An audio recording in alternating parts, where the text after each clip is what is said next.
Good morning. Today we'll be assessing muscular strength and endurance using three protocols. We will go over 1 RM, push-ups to fatigue, and multiple repetitions to fatigue. The 1 repetition maximum is the standard muscular strength assessment. The 1 RM is the heaviest weight that can be lifted only once using proper technique. When assessing the 1 RM, the participant should warm up for 5 to 10 minutes with low intensity aerobic exercise. They should then perform a specific warm up with multiple repetitions consisting of a light load. Then an initial weight will be selected within 50 to 70% of the participant's perceived capacity. The participant will then attempt the 1 RM lift, and if they are successful, they will rest approximately 3 to 5 minutes before the next trial. There will then be a progressive increase in resistance of 2.5 to 20 kilograms until the participant cannot complete the lift. A 1 repetition maximum should be taken within 4 sets to avoid excessive fatigue. The heaviest weight lifted successfully through the full range of motion with proper technique is the 1 RM that should be recorded. When strength comparisons are made between individuals, the values should be expressed as relative values.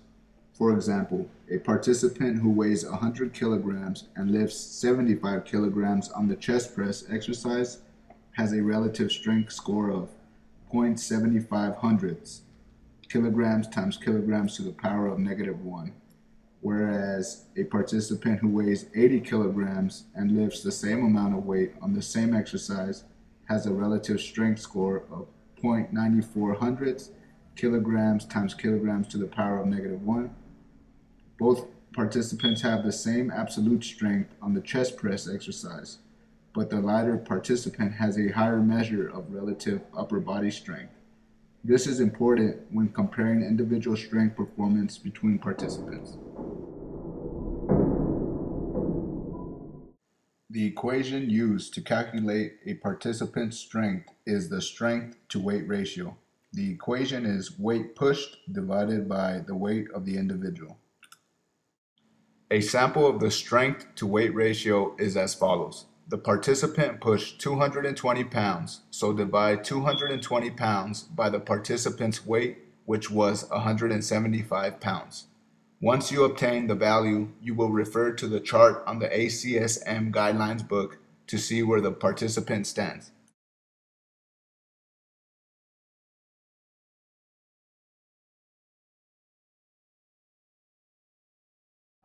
Submaximal testing will target more of muscular endurance, as maximal testing will target more of muscular strength.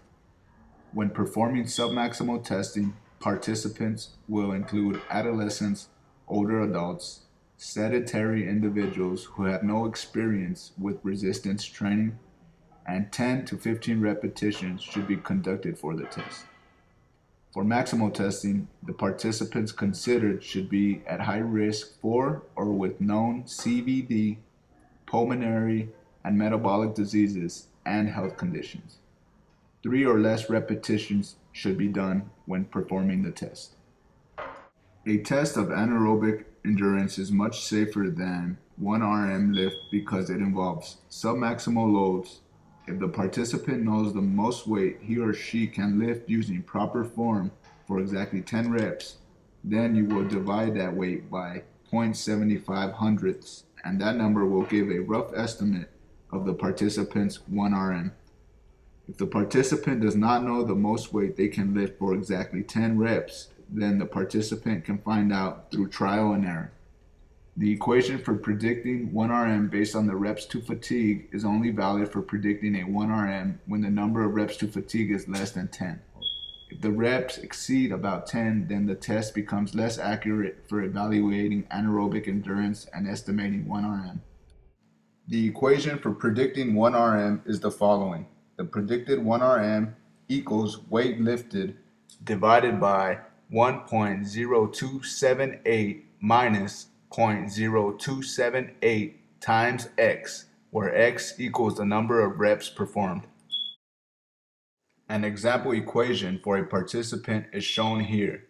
where the weight lifted for the participant was 225 pounds and the X value was substituted with 6 reps, giving a 1 RM of 261 pounds.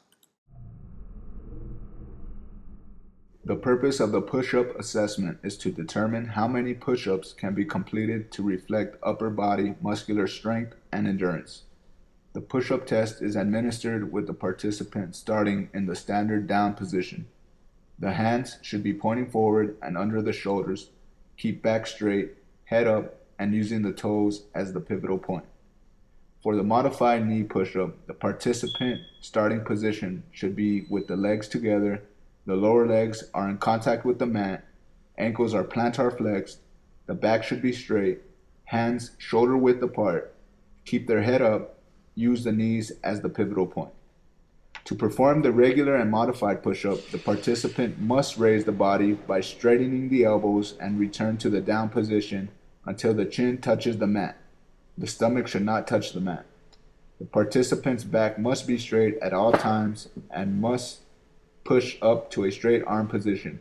The maximum number of push-ups performed consecutively without rest will be counted as a participant's score.